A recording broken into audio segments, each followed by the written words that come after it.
Welcome to David Alexander Maths Tuition. This is chapter 4b on quartic graphs.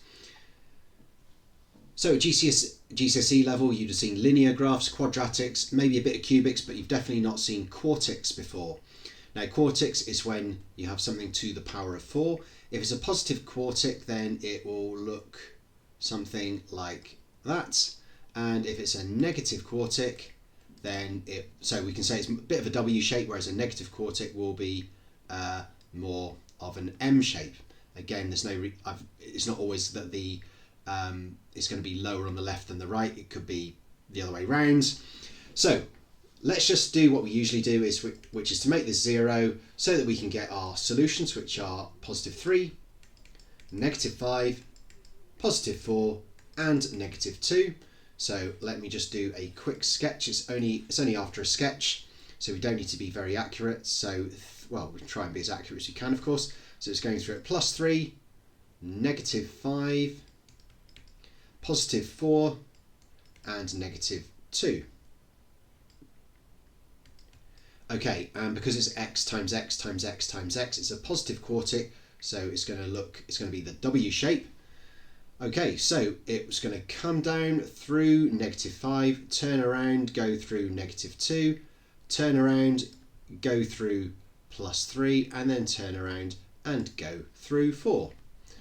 Might not be exactly like that, but generally speaking, that's going to be the shape of the curve. The important thing is it's cutting through negative 5, negative 2, positive 3, and positive 4. Okay, so here's another one where you can see the solutions are going to be plus 3, negative 5, plus 4 and negative 2. It's going to be another positive quartic because x times x times x times x is positive, so it's going to be a W-shaped curve. So again, we'll do our axes. So it's going through at negative 5, negative 4, negative 2 and positive 3. So that means it's coming down, cutting through negative 5, going up again and going through minus 4, continuing up, then turning around before going through minus 2, and then turning around before coming up through positive 3, and away it goes. Okay, so here we're just sketching it on this grid. So again, what are our solutions? Well, 0, negative 3, positive 5, and positive 2. So it's cutting through the origin, it's cutting through at negative 3, positive 5, and positive 2. It's a positive quartic, x times x times x times x is x to the power of 4, positive, not negative. So again, it's going to be a W-shaped one. So the line is coming down, cutting through. We've not been asked to worry about where the actual turning points are, so I'm not going to stress about that too much. So I wouldn't worry about the 500, 400, 300. So it's turning around and it's going back through the origin, and then it's turning around and cutting through at 2, and then turning around and going up again through 5. Would help if you did it as one smooth curve. I suspect I've not drawn it brilliantly. I would be surprised if the turning point, these turning points look like they're in line, and in reality they're probably not. But again, it's just a sketch. We don't need to be stressing too much about that. The key thing is understanding that the intercepts on the x-axis are 0, negative 3, 5 and 2, which are clearly marked in on the graph there.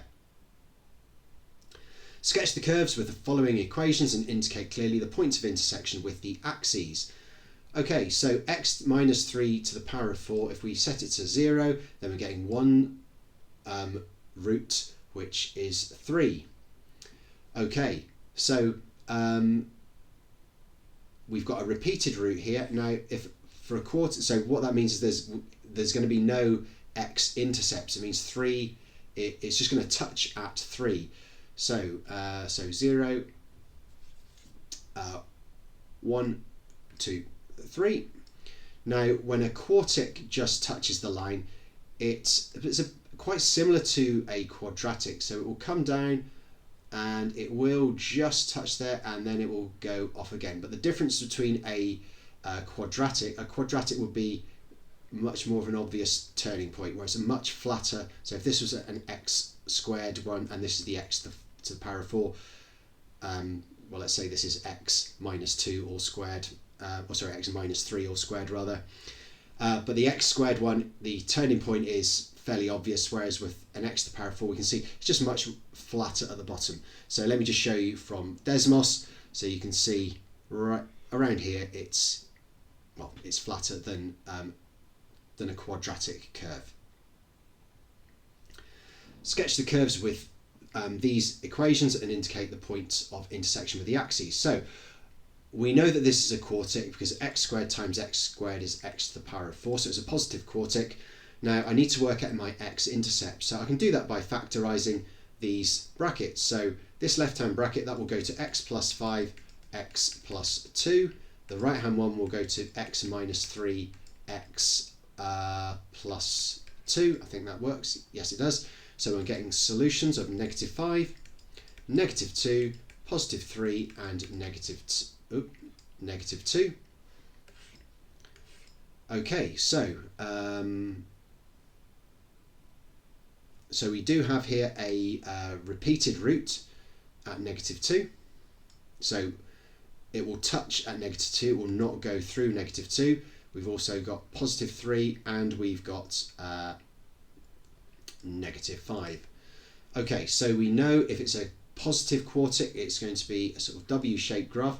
So it's going to come down through negative 5, it's going to turn around, but it's not going to go through at 2, it's just going to touch it, and then it will go back down again before it turns around and goes back through 3.